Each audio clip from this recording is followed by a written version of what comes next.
Oh my goodness. My neck hurts. Hello everyone, welcome to BayernNow, the ultimate Bayern Munich fan channel. We have a different video for you. It's a Leroy Sane transfer video. Who would have thought a different video? Alright, but this is a very important thing I have to say here. This is coming from Unai Hoeneß. Bayern Munich's, this guy's literally the CEO of Bayern. Like, he owns Bayern Munich. I'm playing, but he's a board member at this moment in time, which is why it doesn't say Bayern Munich president, blah, blah, blah. He's a board member. He's come out and said, I believe we're on the brink of a new generation, right? Of a great generation with Kimmich, Gila, and Alaba, Thiago, and Leroy Sane. I didn't even notice that in that quote when everyone was typing it in the comments yesterday. Well, he mentioned Leroy. This guy has no chill. He has no chill. We have a young, viable team. I can well imagine, if everything goes well, that Bayern is just starting a new era. And what does everyone make of that? I'm pretty sure that's basically him confirming that Bayern is interested in Leroy Sane. He wouldn't say that if he wouldn't mention Sane's name. Come on. The guy mentioned Sane's name, right? And I think he also mentioned Havertz in a different segments to this. I think from a sporting point of view, I would love to see him in Munich, but frankly, of course, I can't imagine Kai Havertz coming. So this is about Havertz as well. He said he can't imagine Havertz coming this season. People got to realize he's talking about this season. And I don't think you and I can imagine Kai Havertz coming this season because there's no way he comes this season. There's actually no way because, if you buy Sane, think about the economic crisis in the world. It'd actually be smart for Leverkusen to leave him out for an extra year because guess what? His price you get more money out of him next season than now. Because if you try and rush sell him now, someone's going to offer you $5 for him. It's just not going to work. So I'm glad that Unai Hoeneß is coming out and talking about Sane. Man City weren't wrong when they said Bayern Munich love tapping up players because they just keep tapping up Sane right there. And that's freaking amazing. I love it. I love pissing off City fans. But the thing with Sane is, this transfer, it's like the transfer when the Bundesliga returned. Every single transfer story went from every freaking day, every week, talking about Sane, every freaking second, all the way, and it's dropped massively. So we haven't heard much about Sane. We haven't really gotten an insight. There was a lot of people saying he would be signed by the end of this month. I thought he would be signed by the end of this month. Well, this month just ended, and it's the 31st of May. So Sane's not. There is no agreement with City. There isn't reports of it, but it looks likely that this is a thing with Bayern as well. Bayern's a business at the end of the day. What's the best way to keep people interested and keep people coming? You create a new product. You do something different. You get something different that's in the market. The thing with the Leroy Sane thing is, Sane, you know what? It's slow now. But when people maybe want to, turn off Bayern in their mind mentally for a few seconds, bang, you get 50 billion transfer stories about Sane, and then a couple of days later, he's announced. That's what Bayern would do. A lot of clubs do this, where they wait and let their fans wait it out for their player that they want, and then all of a sudden, bang, 50 billion transfer stories, and then they sign the player. And that's what Bayern's going to do, because it will keep the interest in the club, and I think Bayern wants Sane to return and play back for City. I think that makes sense. Sane's been fit for at least 3 or 4 months now. 4 months, actually, because he was supposed to be fully fit back in the beginning of February. Yeah, I remember this. He was supposed to be fit. He actually played a game in the Premier League 2 with Man City's youngsters to prepare. And then he's had 3 months off, essentially, where he hasn't done anything physical, any training, any sort of things of that sort. He hasn't done any of that. So you can imagine these 3 months, he's just healing. His injury is just relaxing. He's just not going to go back and get a few. As weird as it sounds, the Sirona break was probably the best thing that could have happened to a player like Sane, where he's been injured for such a long time. And he wants to move out. The thing is, Sane does want to move out. I was reading something from Zinchenko, and he was like, he asked Leroy Sane about Bayern, and he didn't say anything. That's basically a player's way of saying it's happening. Because a lot of players won't go out and tell their teammates, hey, I'm leaving you. That's not going to happen. But I think with this, Bayern wants City to play Sane.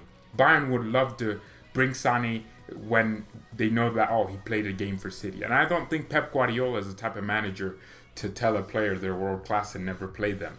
He is that type of manager. What's up, Kingo? But I don't think Pep Guardiola is that type of guy. And Pep will play Sane, though. Sane will still play for City. I have a feeling that this transfer is not like over. It's not City's. It's not done like 100%. Yes, I think the Bayern have agreed terms principally with Sane. I don't even think that's a word, but I think they have agreed terms in principle with Man City. I don't even know what principles means. Why do people say that? But I'm assuming if that's true, then I think Bayern's waiting so Sane can play. I think Bayern's waiting to see Sane just one last game for Man City, and they just announce it. But the most important thing as a business move for Bayern is to get Sane when the attention in the business is starting to really decrease. That would be so smart, because you get 10 times the people looking. Look at the day where all these news sources, Bild came out and said Bayern have agreed terms with Sane in principle, right? All these sources came out. The entire world would not stop talking about Bayern Munich and Sane in general. People were like, oh, Bayern, great business. Oh my God, Bayern have done well again. Bayern are going to get Sane for 40 million. Bayern are going to get Sane for 35 million. Bayern are going to get Sane for 50 million. The entire world wasn't going to stop talking about Bayern in general and Sane.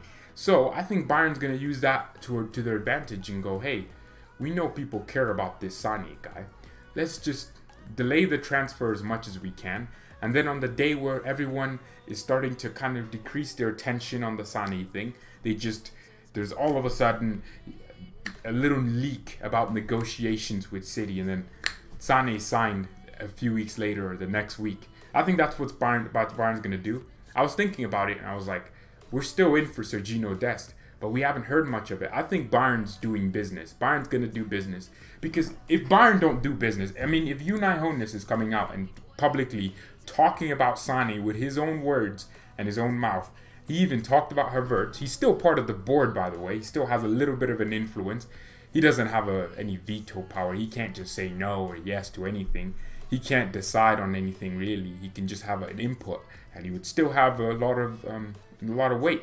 I think he could probably say something and it would happen, because he's such a Bayern legend, not just in terms of sports on the pitch. He's a Bayern legend in the office. He's an office legend. He's been here for as long as you can think. He's helped the club build a new stadium, and he was talking about it on an interview, on the actual Bayern channel, about how he was jealous that Real Madrid, Barcelona, and all these teams and Manchester United had all their stadium. He was like, Bayern Munich need that hell.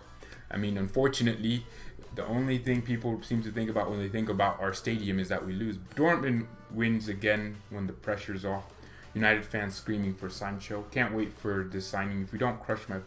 If you don't, I'll crush... Wow. I've said it. I'll delete this channel if we don't sign Leroy Sane. But yeah, I think what Bayern's moving into now is a new era where... I said it. You and I have said it.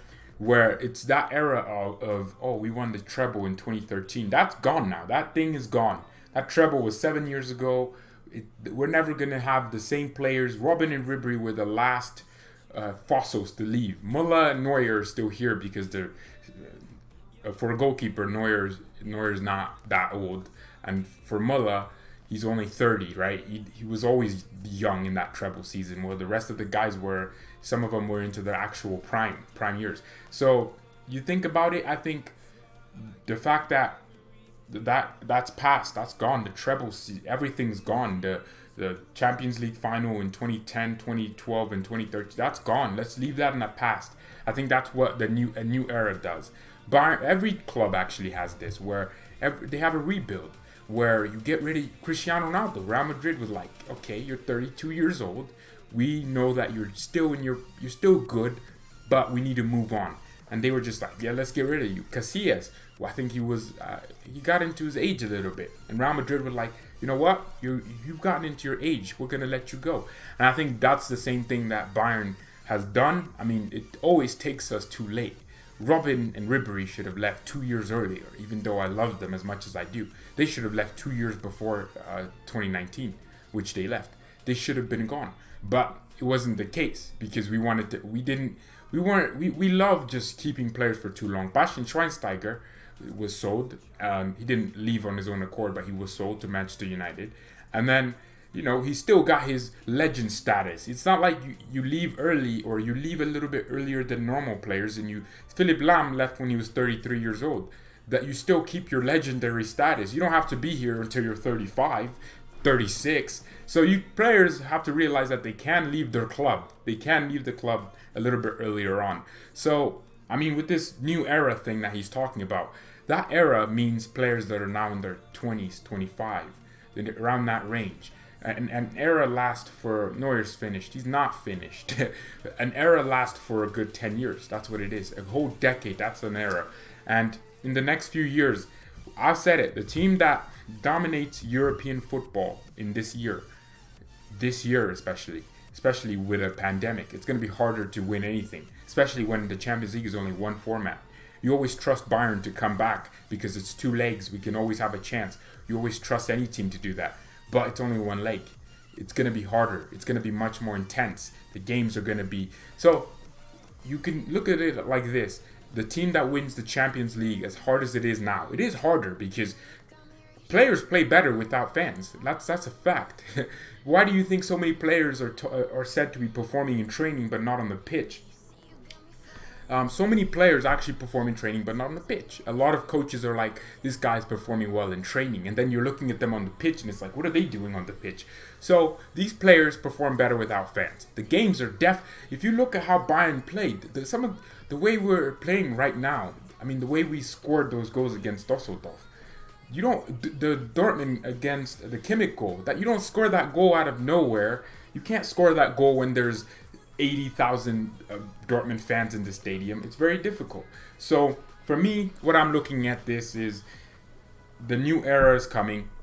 This year is so important because in 2010 Bayern got to the Champions League final, and a few years after that we actually were the dominant force in Europe till 2013. 2014 actually, Bayern were still dominant even though we didn't win the Champions League in 2014 because ultimately Germany won the World Cup because of the dominance of Bayern. All the players that played for Bayern that were German were in the national team. That's pretty much a fact, I think. And then you look at it overall, because Bayern dominated, Germany dominated. And then this next decade, the 2020s, you start off this year, harder Champions League. And you look at it, if we win the Champions League this year, whatever team wins it, they'll dominate the next decade. By dominate, I don't mean win all the Champions Leagues. I mean dominate as in the players that want to join a big club will be looking at you. For example, you have a Paul Pogba. If Pogba sees that Bayern won the Champions League, in his mind, he's like, Bayern's a destination now. Because so many of these players care about their trophies. That's the thing with these players. Players have a short career. 10 years on average, 8 years maybe, for a lot of players. Injuries. You don't even get to play every single game. You can get injured for a whole season. It's normal.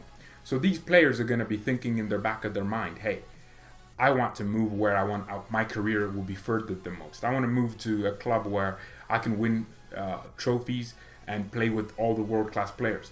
And you'll see, Real Madrid got all the players they did because of their dominance. Because in the Champions League especially, I think Bayern will sign Harry Kane next year to replace Lewandowski. That's just not true, is it?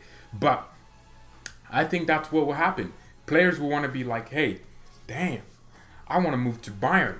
Because Bayern all of a sudden is getting to the Champions League final at least.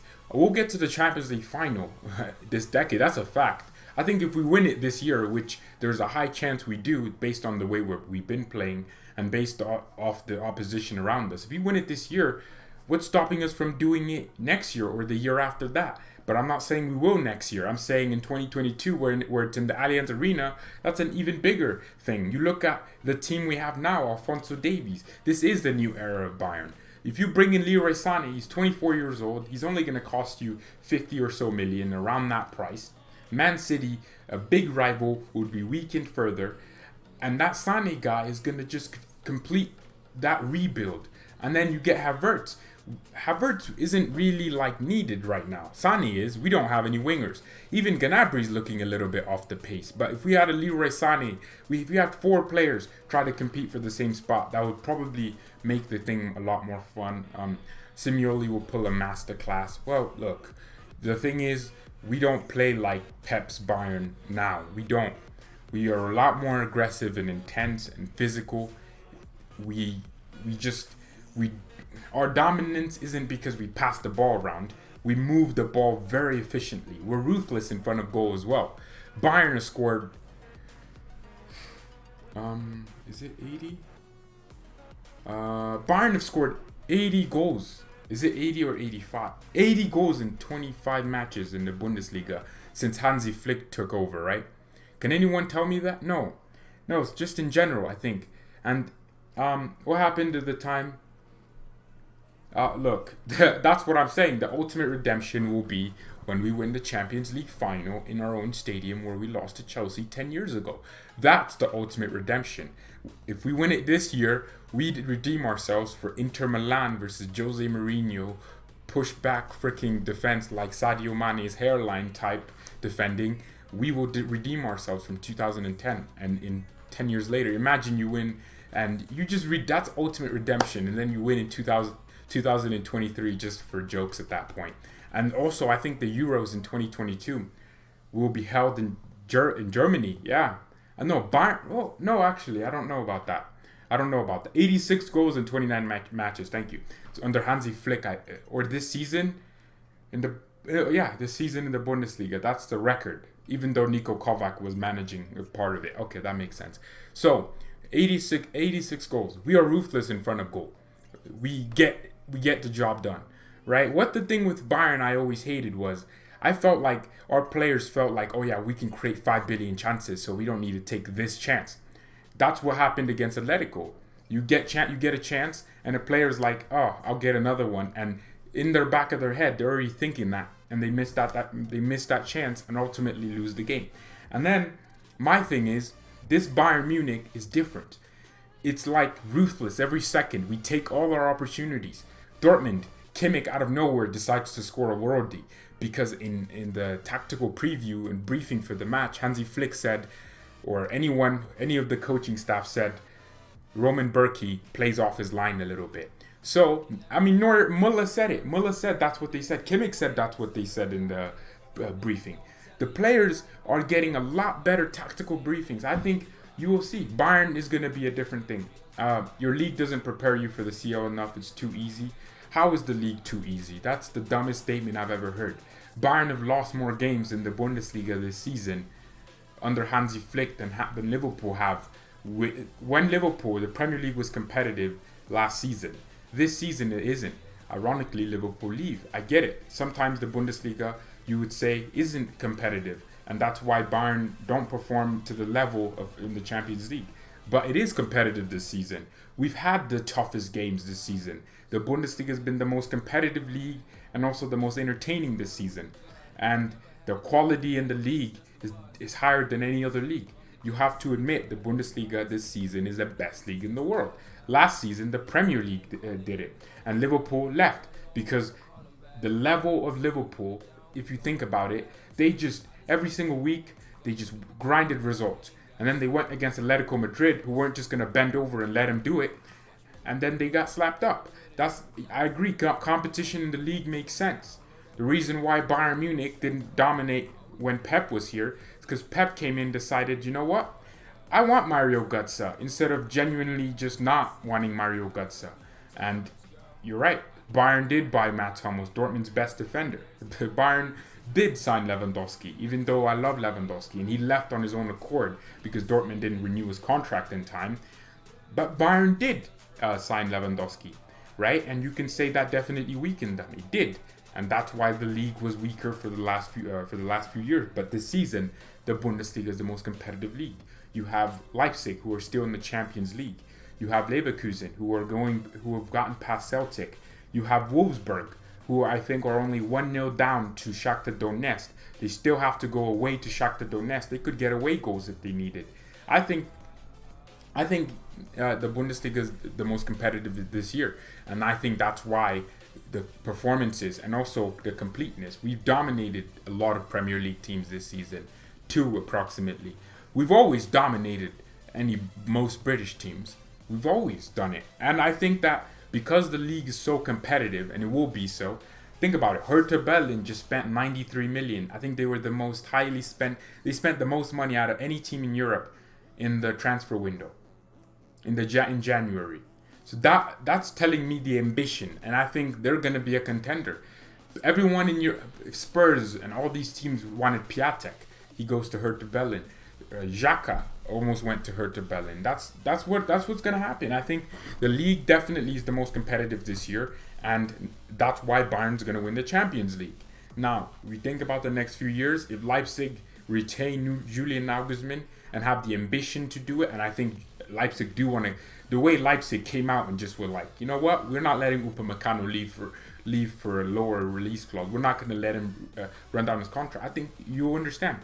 When the Bundesliga has had this same amount of different winners as the Premier League since 2000. So it doesn't. What you're saying doesn't make any sense. You keep talking about how Bayern may underperform in the Champions League because of the league. How many Premier League teams have won the Champions League in the last 10 years? I think it's or in the last when did Pep or Klopp join? That's when the Premier League really became a farmers' league. Once, I think that they've only have City. No, City haven't. Once, one, and Bayern have won it once too. So there's really no. Well, we haven't won it once. We haven't won it for 7 years. But it's not about just that aspect of it. But it is the competitiveness in the league matters. But you can't say the Premier League's competitiveness is better than La Liga, because La Liga dominated the UEFA Champions League this last 10 years. So La Liga, if anything, was the most competitive league in the world. Real Madrid knew what level they had to hit every single knockout tournament. They got luck, you can say that, but they knew what level they had to be at because Barcelona were keeping them in check. Atletico were keeping them in check. I think Spanish teams won the Europa League the most this last 10 years. So if anything, the Premier League and the Bundesliga underperformed in the last 10 years because Real Madrid won 3 Champions Leagues in a row. And I think they won one in 2014. So they won in 2016, 17, and 18. But they won it in 2014 as well. Yes, versus Atletico. And Barcelona the year after that. Atletico Madrid and Real Madrid derby. The Spanish teams owned the UEFA Champions League in the last 10 years. Because why? Bayern did not capitalize. We decided, hey, we have this machine, this Jupp Heynckes machine that's working. Pep Guardiola became available. Bayern were like, hey, this guy's going to be one of the greatest managers of all time. Let's get him now. And Jupp Heynckes was like, yeah, cool. I don't think Jupp Heynckes wanted to leave that early, because if he wanted to leave that early, I don't know, maybe take a year off and come back. But we decided, yeah, Jupp is gone. And Jupp Heynckes is the reason Germany won the World Cup. And I think when you have a competitive, the Spanish league in the 2000 from 2000 to 2010 was highly competitive. I think the year before Spain won the World Cup in 2010.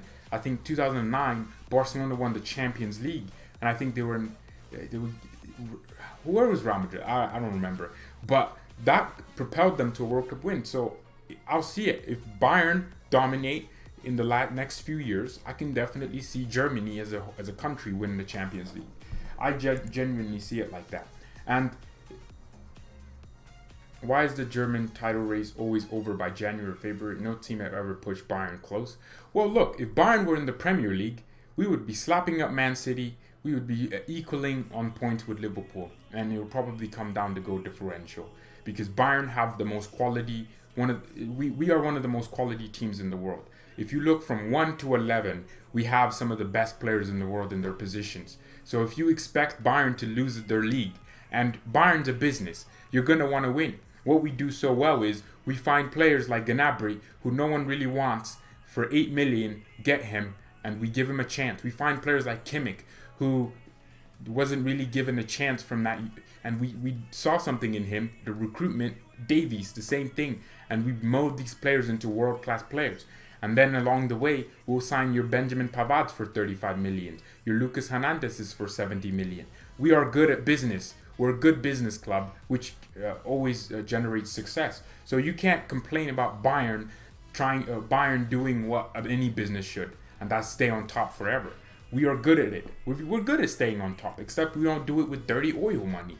Would you rather have Man City, who we all know, God, they did not get their money from fans just deciding to buy 10 times the merchandise. They got their money from just Dortmund's freaking CEO. Tell me this, right? Dortmund CEO, 7 points behind Bayern today. Why is he coming out and saying Bayern Munich have the title race? Let me read it. This is coming from Michael Zorc. FC Bayern will be German champions in the end. We want to qualify for the Champions League and finish in second place. That's Borussia Dortmund's sporting director. Is that Bayern's fault that is the ambition of Borussia Dortmund? Is it Bayern's fault that Dortmund, although despite producing some of the best talent around the world, young talent, despite having a great structure and 80,000 Dortmund have a bigger stadium than Bayern, a great atmosphere. Is it Bayern's fault that club decides, hey, let's just send our best players to big rivals? Is it Bayern's fault? Is it Bayern's fault that Dortmund, for the last, had a 9-point lead last season? Dortmund were 9 points ahead. I made a video saying Borussia Dortmund can have the title because I didn't believe Bayern would ever come back. I thought Dortmund would just, they'd get a few draws, maybe lose one game, but they would just win and get the title. I thought Dortmund won the title. Is it Bayern's fault that Dortmund bottled a 9-point lead last season? What was it the season before? Dortmund had a lead the season before. Can anyone in the 2018 season? Can anyone tell me that? Can anyone tell me what Can anyone tell me how many points Dortmund had the season before? I don't know. But Dortmund have had the opportunity to take the throne from Bayern. But it's a mentality that second is great. That's what makes them that's what makes them this club.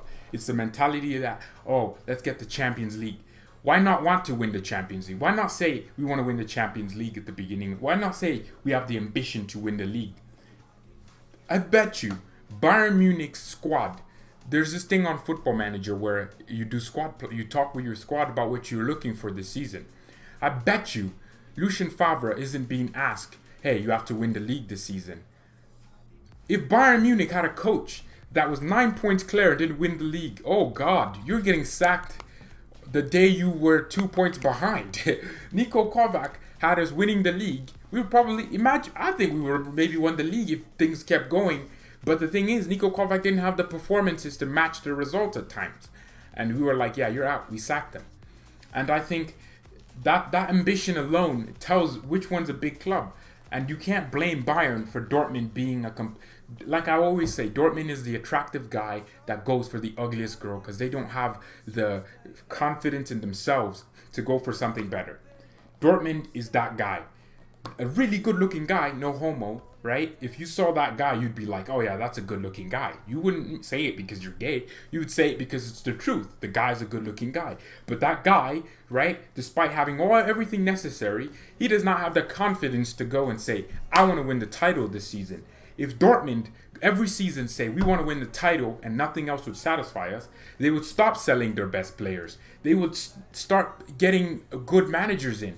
Julian Nagelsmann, if Bayern Munich were in Dortmund's shoes, where maybe Dortmund decided to take over a little bit, and we had Lucien Favre as our coach as Bayern, the next day I guarantee you, Bayern's freaking getting Julian Nagelsmann, someone freaking exceptional in.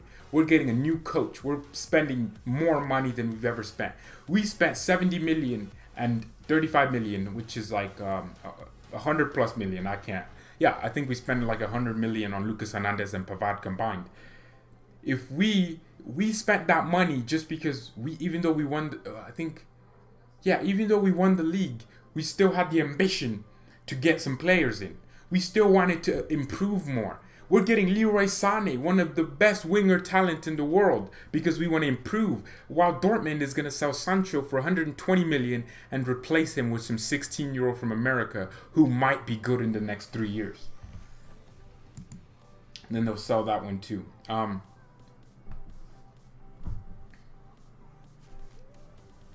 So the thing is though, what I really want, yeah, he's not wrong, Nathaniel James. You're not wrong, my guy. You're not wrong when you say, oh yeah, a competitive league could mean you don't perform in the Champions League. You're not wrong, but you can't say that's Bayern's fault.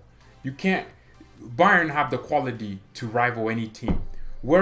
If you look at the UEFA rankings, Bayern is third. It's Real Madrid, it's Barcelona, then it's Bayern. That's where it is. That's the level we're at. So you shouldn't be surprised to see us win. You shouldn't, right? You shouldn't be surprised. If Bayern Munich, you look at PSG and people are like, why do PSG win the French league? Well, before PSG had really solidified itself, I think a couple of years ago, Lyon was winning the league every year. Lyon was the PSG of now. If you look into it. But then people were like, why do PSG perform? Well, PSG would whack Premier League teams. They have Neymar, Mbappe, Icardi, Thiago Silva when he was in his prime. They have a great... PSG have Verratti. They bought Paredes, Leandro Paredes or some guy like that, for 40 million just to sit on their bench. They got Ander Herrera, Man United, one of Man United's best midfielders, just to sit on the bench. So you can't look at these PSG and go, it's a far. PSG win their league because they spent 222 million on Neymar and 135 million on the 18-year-old or 20-year-old Kylian Mbappe or whatever they did. You can't call anyone a farmers league if you can look at their squad and say, these players are world class. Kimmich is one of the best CDMs in the world right now. The guy, well, there's only like what? Maybe, Emery Can would be his right. Yeah, so no other teams are playing. Schalke could get pumped every time they used to be in it. Well, we'll see. The most important thing is the future. You can't look at the past because, like I said, if you look at the past, since 2000, the Premier League and Bundesliga have had the same amount of different winners. That's the facts, right? So there isn't like this, Leicester City, that's only a one-time thing. It only happens in the Premier League. Stuttgart won the league. Where are they at now? Right? You can't say this. But what it is we're looking to the next decade. Where will Bayern be? I think with how we're moving, Bayern will be in that situation. Bayern will definitely dominate the next decade. And like Unai Hoeneß is saying, there's a high... we sign Havertz. Everyone wants Havertz right now. I'm going to guarantee you, Havertz will quickly become, wow, this guy can be a world-class player. When he joins Bayern Munich, they'll be like, they will forget who Havertz is, and then they'll just see him perform in the Champions League, and they'll be like, this Havertz guy is good. The same thing. So many German players, especially, I'm not saying it's a German thing, but so many players that English teams have wanted, like a Werner. If Timo Werner goes to Liverpool, Werner is... And he performs for Liverpool, it's not because the Premier League is easy for him. It will be because he adapted. I don't understand it. So it's as if saying leagues are just different. It's just different. The French league is different. If you look at the stats or whatever you want to look at, it says the French league is the most physically imposing league on the planet. I don't watch the French league, but the stats say so. If you look at the stats, it says that the Premier League has the highest passes per defensive action, which is suggested, it's not a pressing league because they allow more passes before a defensive action is made. Premier League is a lower block league. The teams defend deeper. Burnley park the bus when they play a big team. Most teams in the Premier League you can find parking the bus, right? Which means Bayern Munich, we're experts at breaking down blocks. So many teams have tried to... Look at the way we carved out Atletico in 2016. Despite the fact that we didn't win, we carved out a team that was known for protecting the lead and we carved them open. We didn't win, but whatever. It is what it is.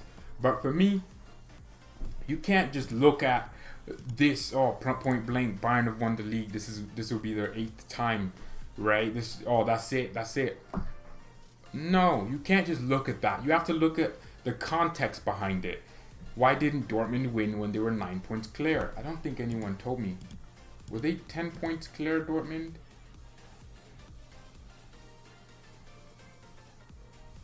Yeah, I think Dortmund was 10 points clear. Yeah. So if you can't blame Bayern, you can't blame anyone else but Dortmund. Instead of looking at Bayern and going, "Oh, you have it so easy. Oh, you run over." Ask Dortmund why they haven't taken any opportunity or onus to win the league. Ask Dortmund why their team talks at the beginning of the season aren't, "Hey, we need to win this league." They're usually, "Hey, we need to get second." What kind of mentality is that? Hopefully, the best thing that could happen for Bayern is that a rival like a Mönchengladbach, like a Hertha Berlin, who honestly I respect right now because they have put their money where their mouth is. Hertha Berlin look like they want to be a big city club. They've won. They drew against Leipzig. They play Dortmund next. We'll see. I think Hertha Berlin will beat Dortmund. If Hertha Berlin beat Dortmund, I know who's going to be the next powerhouse. Dortmund are going to get dragged down. Adapt or change or be changed or something like. I don't know what the saying is, but a competitor like Hertha Berlin who have the ambition to get into it, who have an owner with the money to match where his mouth is. I think you'll look into it and they'll definitely be a competitor soon. Look at the players they got. Cunha, Piatek, Kalu. Some real ballers. And the Luka Bacchio, who scored a hat-trick against... No, he scored 2, didn't he? I don't know. I don't remember. They have an amazing team. And I think if you look at it, I hope what happens, that's it. That these teams get better. Like, if the league improves, the quality of the league improves, Bayern Munich will improve. And that's the best thing for me, personally, if Bayern improve. That's it. That's the best thing for me, personally. So, I'm looking at our goal differential. Why did Leipzig still have a 29 goal differential? I mean, I look at the thing with RB Leipzig as well. I really feel bad for RB Leipzig because, I mean, they're better than Dortmund. Why are Leipzig 5th? Oh, they haven't played. They'll probably, if they win today, they jump all the way up to 3rd, and Leverkusen come back down. But yeah, man, I'm so happy that Unai Hoeneß is coming out and talking about the new decade, new era. It's important. Everyone has their opinion, gonna say good or bad, but Sane is a done deal. I think Sane is done, and I also think Sergio Dest will come. I think Bayern's gonna sign the 2 players.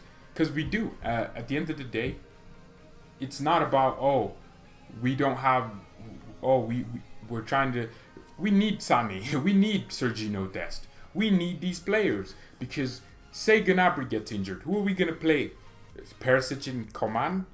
Wow. You really want to see Perisic and Coman start every single game if Gnabry was out for a few weeks? Which is going to happen. If Sane was injured, I'd rather have Coman and Gnabry. If Gnabry was injured, I'd rather have Leroy Sane and Coman other than Perisic. So my thing is, honestly, I would be really open to letting Perisic go. I'm gonna be real. Saul Niguez has been tweeting 3 more days to announce his new team. I think it's an esports team. Saul Niguez. No, I don't think he's gonna leave Atletico. There's a lot of players in the world, especially with the crisis. I think another reason why we could really dominate this decade is if... Oh yeah, by the way, leave a like on the video, everyone, if you're enjoying this. Another way we could dominate this decade is we bully some clubs financially this year. Barcelona are poor right now. I think Barcelona would be willing to take any... Juventus are poor. Can anyone ever imagine that Juventus would be poor? But their wage budget is absolutely through the roof. Leo, Perisic is useless. Yeah, at this point. Inter Milan are poor. No, not Inter. Inter have a few pounds to spare, right, with their Asian owners. These teams are poor. Barcelona, Liverpool are... They're not... There's a lot of sources that are coming out. Reliable sources saying Liverpool do not want to pay Werner's 55 million release clause. 55 million for Timo Werner is a steal because he's one of the best strikers in the world. Legit, the guy has more goal contributions in the league than Lewandowski. Obviously, they play different roles, and Timo Werner isn't on Lewandowski's level for what Bayern need Lewandowski for. And Lewandowski has been consistent for 5 seasons, and he's the best striker in the world. But Timo Werner is still on that level, and Liverpool are poor. Chelsea, these teams, that Arsenal are poor, and I think it would be a great financial opportunity for Bayern. Even Man City, they know, oh, we can't get any other money for Leroy Sane. We can't, because next year he could leave on a free, whatever it is. But these teams are poor. Many of these clubs won't ever don't need to sell to stay safe because they're paying all these players. Juventus are paying what? Ramsey like 300,000 per week and Rabiot 350,000 per week. So many of these clubs are literally paying players millions per week. That adds up. That adds up to all of a sudden you're paying 3 players in your squad a combined 50 million per year. Because there's 52 weeks in a year, you calculate it, that's 50 million a year. And then Ronaldo's also there. He's getting paid around 25 million a year. A lot of money is going. So Juventus are poor, and Bayern could take the opportunity. The best thing about us, our wage structure, is that we have low wages and big bonuses, which is very safe. Yeah, we do have low wages. Lewandowski is making less money per week than Marcus Rashford at Man United. Man United are paying Alexis Sanchez like 400k a week or so, 500k, the highest paid Premier League player, and he isn't even playing in the Premier League. That's the level of how smart we are. What happens if the Bundesliga is completed and a second spike happens in the UK? That's more financial trouble. I don't think there'll be there will be a second spike. I think I'm just done with the Corona. I'm just done with the virus. I'm done. I was one of those people. I was like, this isn't that bad. It's not that bad. Like, it's not like half the people that get it are dying in the next 2 days. That's not the case. It's like a 4% fatality rate. 4% is far too much. I prefer it to be 0%. But stopping the entire world is just not going to work. This was never going to be a thing where the whole world was on lockdown for the... I'm going to probably be back in a normal classroom in a few months because that's what it's going to be, because there's no way my teachers are going to want to keep doing online school. It's just not going to work. 280k per week. Rashford's getting paid like 320k per week. It's abysmal. And bonuses. It's crazy. There's so many players that would... 280k per week is still a lot of money. But for Robert Lewandowski... 1 goal for Lewandowski is literally worth 2 million if you think about it. If you calculate what it's goals are actually worth money, which is why teams want to score a lot of them. Griezmann earns... No, he doesn't. Griezmann does not earn 880k a week. Not a single player on this earth earns that much. Freaking yeah, that's too much money for anyone. He's basically making... If Griezmann was... He's basically making around 3.5 million per month actually, and you multiply that by 52 or 12 months, my man's making a buttload of money. That's not happening. They have Pizarro from South America. Sensible structure. That's one thing with Bayern. And then these English clubs, they don't have that. Hansi Flick said the Premier League has too much money, and that's its biggest problem, because a player like Declan Rice, I keep bringing up Declan Rice because West Ham have put an 80 million tab on him. He doesn't go for 80 million anywhere else. Camavinga, better than Declan Rice. Faster, more composed. Babakura Samore would cost a team maybe 40 million right now.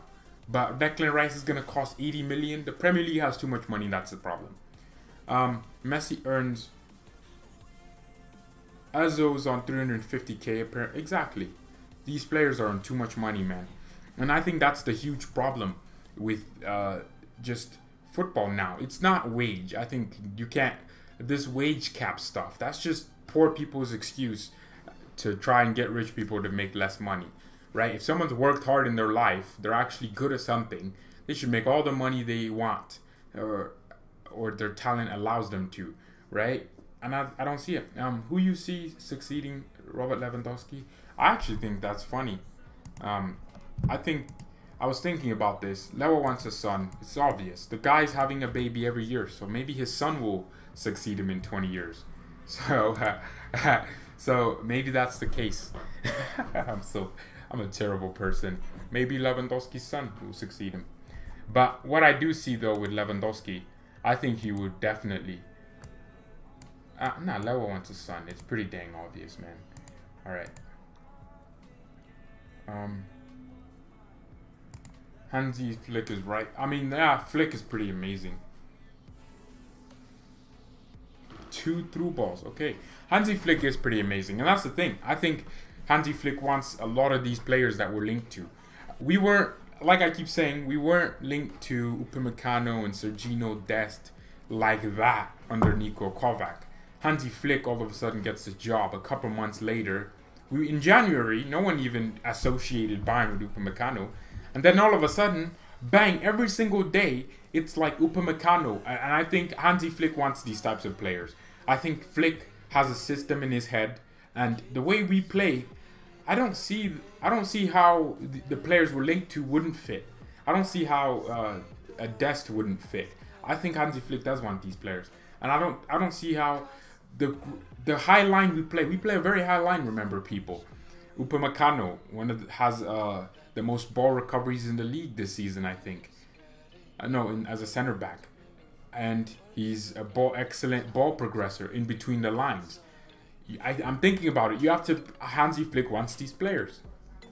Hopefully Niklas Süle returns in. When does Süle return? Oh, I can't wait for my son back. I'm tired of seeing Boateng play. Everyone knows I love my Niklas, man. Niklas, take your Süle. No, I love this guy, man. I love how he is. Just big, strong, powerful, and powerful and big, tall. It's just amazing. I hope he's back in the next 2 weeks, I think. Fully fit. That's what I mean when I say back. But Niklas was supposed to return by the end of April. It's the end of May right now. So, yes, he did get set back. But I can't wait. That would be amazing if he was to return. I'm guessing oh crap. Is Lucas Hernandez injured? Can anyone let me know what the thing is behind that? Because I think he is, maybe. Oh. So, okay. He had fitness problems and he was expected to be out until the end of May. Okay, so he had an edema in the knee and he was out for 28 days and now he's working on his fitness. So today he should get back to training this week, shouldn't he? Yeah. So Niklas Süle will definitely be back training. I think we've missed Niklas. I think we have. People will see what I've been seeing when he's playing in a system that works for him. And I think the system we play now works for him. Look at the recovery pace we need. Oh, imagine instead of seeing Boateng, we see Niklas Süle. Oh my goodness. Flash. Barry Allen, the fat Flash. Or big Flash. He's not big. But no, I don't think he wants to use the 3-4-3. Yes, Hansi wants to be tactically flexible, but why would he change the system we have now? Why? Yes, Kimmich will drop in. Actually, to be fair, I wouldn't consider we play a back four. The German national team didn't play a back three in the World Cup 2014. They didn't play a back three. They played Bastian and Lam was a right back. They had natural right backs and natural left backs. They had a midfield. They had the striker. They didn't do a 3-4-3. He wants to be tactically flexible. We have done the 3-4-3 once. Yeah, but I don't think Davies is a wing back. Nor do I think Pavard is a wing back. If he's a wing back, then it wouldn't be that, if you want a attacking 3-4-3, you want wing backs that are overly attacking. Pavard is not overly attacking, so you can't have that type of system with. I don't think Hansi Flick is gonna change Bayern. We're not known for 3-4-3. Maybe he'll play it once in a while, or the system in the game might show that we're playing that. Kimmich might drop in the center backs and create some sort of overload in the back line and create a numerical superiority. But I don't think ultimately we'll be playing with a 3-4-3. I don't, yeah. Des will play a wing back. He won't play a wing. Des isn't a wing back. Ajax play with a 4-2-3-1, just same system we play. And Des is a right back for them. So, and he's good defensively as well. Sane will be a great signing for us. I can't wait for him to arrive and shut everyone up. I don't think there's any doubters really. A 4-2-3-1, yep. I think, yeah, that's the thing. If you look at Ajax's system, they play a 4-2-3-1. Des, when I say good defensively, I mean 1v1s. He's not gonna. He's not. 1v1s is for that. He's quick. He's quick. He can dribble. The guy has a lot of technical ability, which is good for him, and he would make our attack. He would basically be like Kimmich, but a little bit faster. So that's the thing. Kimmich and right back, just a little bit faster. But the thing is, he'll obviously improve defensively as things move on. He will improve.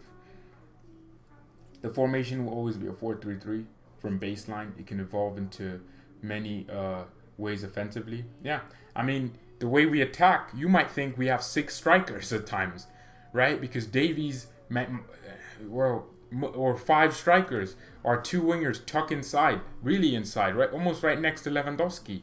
And then we overload the central zones. And then you might have Muller right there, who's also inside. And then Kimmich or Thiago or Goretzka are in between the lines. So it looks like we have like 10 new strikers or something. And then our fullbacks also push up. So yeah, we play in a very different system. Center backs, Niklas Jula. Nah, that's you imagining stuff, man. Alaba is rotation. How would that work for anyone? Why would we put Alaba on the bench? No, it's not gonna work. Lucas Hernandez just picked. I think he got an injury. That's the thing, isn't it? He gets injuries, and people want to come at me when I say he's gonna keep getting injured. I don't. Obviously, I like to get proven wrong. I've said it. Lucas is a brilliant player, but he gets a lot of damn injuries. That's not cool. He will keep picking up these injuries. If I don't know, maybe he just picked up a little knock. The guy, even before he got that Atletico Madrid injury where he was out for like 200 days, he was still, before that, picking up knocks. He was still picking up 36 days, 14 days. He was still picking up injuries. And since he's having problems with injuries. And he's had what? Let me look into this. So, he's had a bruised knee here. That was his first injury. Out for 11 days, 2 games. And then October, that was the game against Olympiacos where he picked up an injury. He was out for 88 days, 14 matches missed. And then, a day after, he had the fitness, so he had to return. So 15 days, he returned fit, and then got a little tendon irritation, missed 1 game, right? So Lucas, I want him to succeed, but he will be picking up these injuries. And you can't just say, oh yeah, he's going to play over Alaba, because he'll keep picking up injuries. And I don't see a lot of these players are injury prone. We need wingers, we do. Man City want Hernandez for Sane. No, City don't want Hernandez for Sane. What's the news on Sane? Araman Singh. So look, it's coming out from Unai Hoeneß, Bayern legend in every regard, in the office and on the pitch. He's basically come out, said it with his own mouth. He's still part of the board, by the way, so it's not like he just doesn't have much of a say. Like, if Karl-Heinz Rummenigge wanted to fire someone, he wouldn't have much of a say, I think. So, what's basically coming out is that here's what he's saying. With Kimmich, Niklas Jula, David Alaba, Thiago, and also Leroy Sane, we have a young, viable team. I can well imagine, if everything goes well, that Bayern is just starting a new era. That's what he's saying. That's basically that's what he said. So I think we'll end the stream here. Happy Sunday to everyone. My church opened, so I could have gone to that, but I decided to do this instead. But thank you all so much for watching. Mia-san Mia. And by the way, leave a like on the video if you enjoyed this. But Mia-san Mia and peace.